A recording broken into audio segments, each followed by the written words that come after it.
Bismillahirrahmanirrahim. Assalamualaikum dan salam sejahtera. Kembali ke Tok Alang Channel. Apa khabar semua? Perkongsian ringkas kita pada pagi ni, sebenarnya saya nak respon kepada salah satu soalan daripada subscribers kita lah, mengenai baja CIRP. Baiklah, apa itu baja CIRP? Sebelum saya respon kepada persoalan tersebut, seperti biasa kepada sahabat-sahabat yang masih lagi belum menjadi subscriber kepada Tok Alang Channel, bolehlah membantu saya dengan menekan butang subscribe dan juga loceng notifikasi. Dan kalau suka video ni, bolehlah bagi tanda like, memberi semangat kepada saya untuk terus berkongsi pengalaman berkebun durian secara kecil-kecilan. Okey, CIRP. Kita biasa dengar kan baja CIRP. CIRP yang saya pegang ni bukan botol dia ni. Saya beli dalam guni yang besar. Bila saya guna, ini tinggal ada lebihan sikit. Mula kita tengok dulu tekstur dia. Bukan wonder cheese. Mari kita tengok. Ini bentuk dia, warna coklat di dalam bentuk tanah ni. Okey.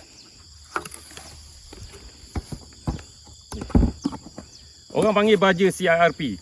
Sebenarnya CIRP ni dia ada beberapa jenis. Dia asalnya ialah baja rock phosphate. RP itu ialah rock phosphate ataupun phosphate lah, daripada batu yang telah dihancurkan, tanah ataupun batu telah dihancurkan menjadi RP, rock phosphate.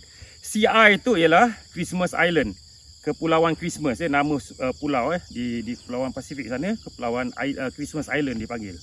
Jadi sebab itu dipanggil CIRP. Jadi CI itu Christmas Island tu ialah brand dia lah, ya. Christmas Island Rock Phosphate. Dan sekarang ni CIRP pun dah pupus ataupun hampir pupus sebenarnya, sebab dah terlampau banyak di Lombong. Sekarang ni yang banyak orang jual mungkin daripada Mesir, dipanggil Egypt Rock Phosphate, ERP, ataupun daripada China, China Rock Phosphate, CRP. Tak kisahlah, itu hanya brand saja. Jadi dia sebenarnya ialah baja tunggal. Baja tunggal maksudnya dia ada satu unsur saja yang tunggal, yang utama lah. Ada juga unsur-unsur lain tapi sangat sedikit, iaitu unsur P, phosphate, dan digunakan untuk menggalak akar, menggalakkan perkembangan akar, pertumbuhan akar pokok kita lah. Okey, ada sahabat kita yang tanya, saya tak ingat nama, kau tak bisa disebut nama dia, nama itulah dekat Google account dia, yang bertanya dalam kita punya channel ni, bagaimana nak guna, kekerapan guna dan cara dan sebagainya lah. Ini saya akan kongsikan apa yang saya buat lah. Kemungkinan ada juga bersalahan dengan orang lain, dia guna cara lain, tak apalah. Kita guna, kena ingat kan, seperti kita biasa sebut dulu, kebun kita punya suka. Asalkan kita buat pokok kita tak mati, okey dah. Alright, okey. Jadi rock phosphate ni, baja, kalau kita biasa dengan baja NPK kan. So NPK, yang P tu dia. Okey, masa bila saya guna, ini ialah dipanggil baja galian, ataupun daripada galian, daripada mineral.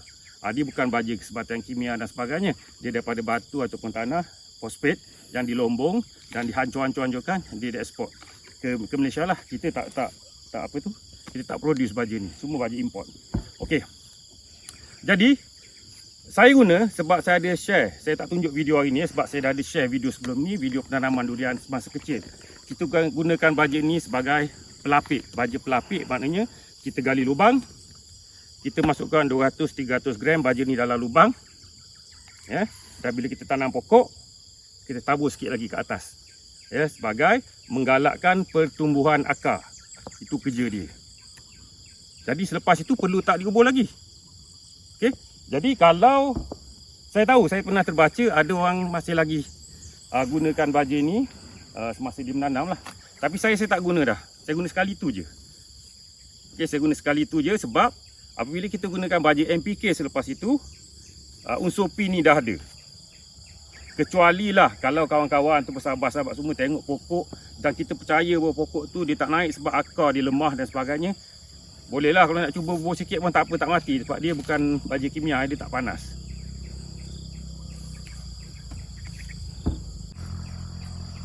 Kalau saya guna sekali tu je. Semasa penanaman, semasa pokok kecil, kita gunakan, kita tabur kan, kita gunakan sekali je. Selepas itu saya hanya bergantung kepada NPK untuk sumber fosfat di dalam tanah kita.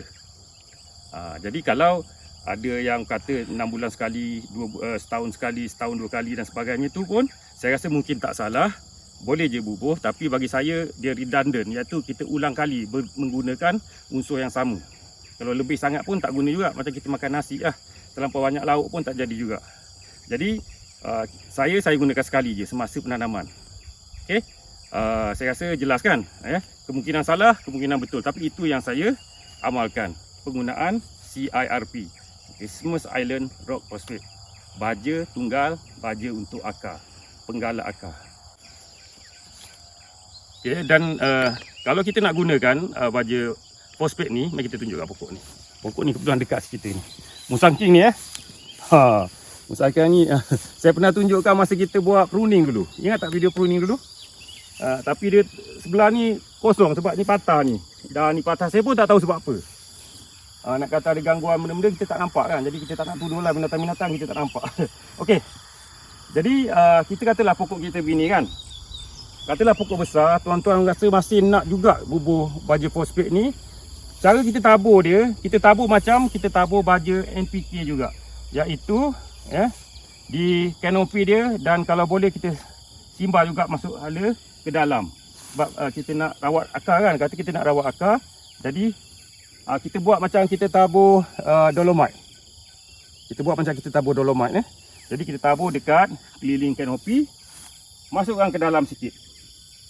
Saya tak tunjuklah sebab saya tak nak guna fosfat. Jadi saya hanya nak tunjuk cara dia je. Kalau kepada sesiapa yang rasa kalau pokok dia ni akar tak kuat, bolehlah kita buat macam tu. Okay, sebagai merangsang pertumbuhan akar menggunakan rock phosphate. Okay.